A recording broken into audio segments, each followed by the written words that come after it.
yàlla bëgg Sénégal rek moo tax mu teel a indi régime mu Diomaye mais peut-être élection yi bu demoon ba décembre man la on avait établi une liste ñoo xam ne dañ leen war a liquider physiquement te man ci laa bokkoon. man j'ai des preuves yi wane ni maa ngi woon ci liste ñi ñu waroon rey. salaam gars yi maa leen di ziar bu baax a baax gars yi nañ leen dem déglu ji Pape Ndiaye Walfadjri ay wax yu yéeme yi nga xam ne wax na ko ci Macky Sall ak ñi nga xam ne dañ leen a waroon rey ñi nga xam ne Macky Sall moo leen waroon rey defaroon nañ liste bi ba pare ne ñii dañ leen di tëj ñii dañ leen di rey gars yi ñu dem déglu ji Pape Ndiaye Walfadjri après ñëwaat léegi-léegi bu leen fàtte di abonné di like vidéo bi gars yi ñu dem. noonu la nguuru Macky Sall établi li ma la fi wax yéen ni mu amee liste noonu la amoon liste ñoo xamante ñii ñoom dañ leen war a éliminer. mu jaddit de ñëwam bi baax na de génnam prison bi. non bu ñëwuloon saa am na ñu bëri ñoo xamante ne est-ce que heure bi dinañ toog di wax. waaw non parce que am na benn jamono mën naa ne soo génnee li nga xam ne mooy Walf ak quelques journalistes d'investigation ñoom Pape Alé Niang rarement ngay gis ku nga xam ne amul na fitu wax ci régime bi. Sénégal yàlla bëgg Sénégal rek moo tax mu teel a indi régime mu Diomaye mais peut-être élection yi bu demoon ba décembre man la on avait établi une liste ñoo xam ne dañ leen war a liquider physiquement te man ci laa bokkoon. man j'ai des preuves yi wane ni maa ngi woon ci liste ñi ñu waroon rey. dañoo def seen liste ba teg. liste lañ def teg bu régime bi continué woon tuuti am na ci ñoo xam ne doon nañu dem prison bu liste bi mun naa la ci jox non garaaw. jarul li ngay dafa garaaw. jël ay nit ay doomu aadama. ma ne la liste naan ñi dañ élection bu amul woon mars physiquement. élection bu amul woon mars ba Macky Sall joxe nguur gi avril. mën naa la wax ay éléments Walfadjri ñoo xamante ne ñii ñoom dañoo décidé woon ne dañ leen di tëj kasu téye leen fa ba après élection lañ leen di libéré mën naa la fi tuddal ay journalistes ay chroniqueurs fii Walfadjri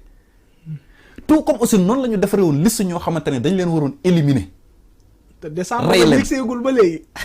noonu la ñu defoon liste décembre bi ñu bëggoon a yóbbu élection yëgseegul. lu leer laa lay wax man pour sama cas moom dama koo gëstu ba am ci ay preuve yu leer nañ. man sama arrestation sax moo ma sauvé mais bu du woon arrestation bi mar day taali. te même ba nga bëgg génnee taxuloon gars yi bàyyi la noonu la am ñeneen ñoo xamante ne man ne la c'est dañ leen naroon éliminer physiquement. waaw parce que yaa ngi wax journaliste Walf mais te li may wax nii. Doro Gueye xam na ci dara fa laa yem. Doro Gueye PDG. fa laa yem je n'en dirai pas plus mais daal jàppale ni su Macky Sall ni mu amoon liste ñoo xam ne écoute téléphonique lañ leen tegoon. noonu la amee woon liste ñoo xam ne dañ leen doon surveiller guddeeg bëccëg. di dugg seen compte bancaire di xam li fa ne. suñu génnee dem liggéey ñu utiliser ay clé passe-partout dugg seen kër yi ak seen appartement yi di fouiller seen ordinateur seen yëpp di leen topp noonu la ñu defaree woon liste boo xam ñoo xamante ne également dañ leen waroon tëj ci kaso bi téye leen fa ba après jàll la ñu defoon listu nit yoo xamante ne dañ leen waroon éliminer physiquement rey leen. moo tax loi bi buñ ko amnistie bi buñ ko abrogé ba commencé topp ñi doon rey li na rafeñ dina bëri de. en tout cas li ngay wax moo tax xoolal am na ñoo xamante ni ils feront tout. pour ñu bañ a abroger loi bi pour mu jéem a topp ñooñu parce que li nar a feeñ moo bari. li nar a feeñ moo bari te am na ñu ci xam lu bari nag toog fii ci dëkk bi ñooñu dañ leen war a surveiller protéger leen. lu ko mooy rek ñi ñu nar a tuumaal mar day taale. oui parce que ñi nga xam ne le président mi ngi ko doon wax ne voilà dinañ voter benn loi buy protéger les lanceurs d'alerte. mais en dehors de protéger leen ci loi bi faaw ñu jox leen sécurité bu nga xam ne mooy permettre Oumar Gueye bi nga xam ne gis na ñaawteef nit def ko mu mën a dem dénoncer. police wala gendarmerie mais sécurité boobu sax dafa war a tàmbale ci kaw Nabou Leye. Nabou Leye génnam kaso bi gis nga coow li ci am yëpp ñu bëri yéene wuñ ko am na sax ñu koy jéem a menace ay physiquement di ci wax ay wax yu doy waar. salaam gars yi maa leen di ziar bu baax a baax am ngeen jàmm bu leen fàtte di abonné di liker di partager soo leen seetaanee vidéo boobu pare nee leen jërëjëf Ousmane Sonko jërëjëf Bassirou Diomaye Faye sant leen bu baax a baax ndax bu fekkul woon du ñoom buñ ñëwul woon instant bii nii dina bëri ñoo xam ne ñu bëri ci dëkk bi ay journaliste wala ay chroniqueur wala ay sëriñ ñu bëri ñoo xam ne ba nii dee nañ est-ce que seetlu ngeen benn affaire seetlu ngeen ni influenceurs yi gën a mag Sénégal ci gouvernement Macky Sall lañ leen reyee sama gars yi laaj leen ma yan influenceur la Imam Ndaw ci la bokk Cheikh Béthio Thioune ci la bokk ki nga xam ne mooy Cheikh Mouhidine Samba Diallo ci la bokk ki nga xam ne mooy Sidi Lamine Niass ci la bokk ñooy 4 influenceurs yi gën a mag Sénégal ci gouvernement wu Macky Sall lañ deewee loolu moom bu yeboo mu leer leen bu baax a baax kon facilement dañ ñuy rey quoi nii kon bu yeboo ñu sant bu baax a baax régime bi nga xam ne ñëw na dimbale Sénégal yëpp bañ mucc ci ki nga xam ne mooy Firawna Macky Sall loolu dafa leer gars yi wax ji nag lu mu bëri buñ fàtte Antoine Félix Diome man dama déggatul kenn wax ci ñoom tu luy njaag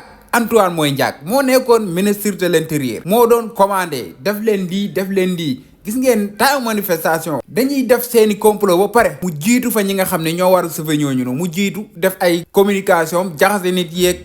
ñeeg Ousmane Sonko adduwaan moom man du ma ko mës a fàtte man sama àdduna du ma ko mës a fàtte ndax fen yi nga xam ne moo ngi ko doon fen fii nii ak général Moussa Fall gars yi affaire bi loolu la ñun dañ ñoo dimbalu quoi Pape Ndiaye nag am na lu mu wax Pape Ndiaye nee na am na ñoo xam ne dañ leen a waroon rey physiquement am ñoo xam ne dañ leen a naroon tëj bu élection yi passé am ñoo xam ne dañ leen a waroon génnee réew mi loolu moom moo tax gis ngeen bi gars yi di pousse Ousmane Sonko bu bëgg mu jaar ci suuf tunnel bi am na lu ñu bëggoon ci moom dañ ko bëggoon a rey bu pare ne bandi yee ko rey Ousmane Sonko xam na lépp gis nga gars yi lu ñuy nas ak gars yi lu ñuy fexe Ousmane Sonko xam na ko Ousmane Sonko dafa am ndimbalu yàlla loolu moom nit ñi yàgg nañ ko wax mais am na ñoo xam ne dañ koy wax nii rek ci seen làmmiñ mais gëmuñu ko Ousmane Sonko yàlla moo ko may dëggantaan yàlla moo ko doon aar yàlla moo ko doon dimbali ndax gars yi jëm nañ ko faat jëm nañ ko rey ba sonn buñ demee bay jéem fexeel ay chroniqueur wala ay journaliste xam ngeen ne kii nday mbi léegi moom buñ mënoon ci moom dara bilaay dañ koy faat benn yoon man damay dégg ñoo xam ne dañu jegoon Macky Sall di seedeel Macky Sall loo xam ne non Macky Sall firaaw na sax moo tane Macky Sall gars yi firaaw na menn mi bi nga xam ne moom la gars yi di muslu nga xam ne moom la gars yi di daw kooku noonu moo tane Macky Sall man nag damay dégg yéene gars yi taxaw naan dañuy défendre Macky Sall naan Macky Sall nu mu baaxee nu non yéen xamoo leen sax ñi nga xam ne ñoo ànd ak Macky Sall ñoo gën a yées fii nii man moom wax ji moom Antoine du ma ko fàtte Antoine Diome du ma ko fàtte Antoine Diome li nga def ci dëkk bii nii yal na gars yi dindi loi amnistie bi rek yal na ko gars yi gaaw a dindi lépp leer ñu xam ñan ñoo doon rey ak ñi nga xam ne ñoo doon wax nit ñi ñu rëy xam ngeen ne benn jour dégg naa benn waay naan temps manifestation bi gars yi dañuy jàpp ay nit dugal leen ci rey leen dugal leen ci ay oto yóbbu leen tëmbal leen géej biñ ko waxee noonu am na ñu bëri ñoo xam ne dañoo génnoon di wee di naan kii li muy wax ay waxi dof la kii mais sama gars yi boo leen xamul li Macky Sall capable rek ak ñi nga xam ne ñoo àndoon ak Macky Sall non yéen loolu leen dégg ci Macky Sall ci lu bon gëm leen loolu loo leen dégg si moom gëm leen loolu xëy na bés dina ñëw nag lépp leer ndax yàlla moom ku faat nitam la gën a bañ fii yàlla ku rey nitam la gën a bañ boo reyee nit mënoo laaxatu mënoo fexe bu nëbb ko bu gars yi xamuñu ku ko rey loolu moom bu yóbboo seen xel daal gis nga suñ ndaw yi dee nii lépp dina leer incha allah lépp dina leer yal na ñu taxawal assemblée bi ak jàmm yóbbu loi d'amnistie bi foofu noonu pour dindi ko carrément wax ji nag leer quoi ñu yóbbu gars yi ci yoon ay Macky Sall ay Mame Mbaye Niang ay Antoine Félix Diome ay Farba Ngom ñi nga xam ne daal ñoo daroon nervi yi nga xam ne ñoo daroon Macky Sall ñoom ñëpp la ñuy yóbbu waaw loolu moom dafa la ak nervi yi nga xam ne dañ leen a joxoon ay armes taxaw di tiire askan wi di rey ay doomu Sénégal Macky Sall mel ni dara xewul quoi Antoine Félix Diome bu génnee di dal ci kaw Ousmane Sonko di wax naan ay ñii xamuñu leen affaire dafa rax affaire yooyu noonu mais ñoom ñoo doon financer gars yi bu pare ñu génn di rey suñu ndaw ñi bu pare moom non man comprendre ma quoi mais yàlla baax na yàlla dina leeral lépp yàlla dina nit ñi nga xam ne ay nit ñu bon lañ génnoon di rey nit ñi leen di digala lépp nag Macky Sall la lépp Macky Sall moo nekk si ginnaaw waaw ñiy financé ñiy rayaateeg ñëpp Macky Sall xam na lépp loolu moom bu yeboo sax ngeen dugal ko seen xel yi ay Macky Sall gars yi bëgg naa leen bu baax a baax ba ci beneen vidéo gars yi jaajëf